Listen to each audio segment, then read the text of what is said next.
Hello viewers, আজকে আমি আপনাদের দেখাবো হুইল ছিপ দিয়ে মাছ ধরা। তো এক বড় ভাই এই শীতের মধ্যে মাছ ধরতে আসছে। দেখা যাক, বড় ভাই বসিয়ে রেডি করতেছে। শীতের মধ্যে মাছ তেমন একটা খাবে না, তারপরেও অনেক লোকজন আসছে আমাদের এখানে। বড় ভাই শুরু করলো, দেখা যাক মাছ হয় কিনা। শীতের মধ্যে মাছ তেমন একটা খায় না, হয়তো মাছের মুখে রুচি থাকে না। এখানে দেখা যাচ্ছে দুইজন আছে, ওনারা দুইজনে 4 পিস মাছ পাইছে, একজন 3 পিস একজন 1 পিস। এখানে আছে দুইজন, ওনারা কোনো মাছ পায় নাই। পাখি দেখতে পাচ্ছেন, প্রচুর প্রচুর পরিমাণে অতিথি পাখি আসছে।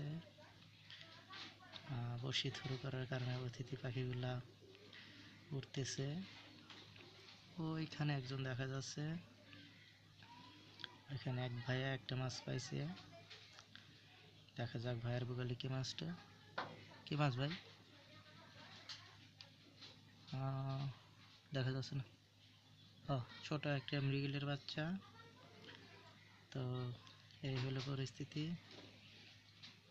ছোট, অনেক ছোট। তারপর শীতে এখন মাছ খাচ্ছে।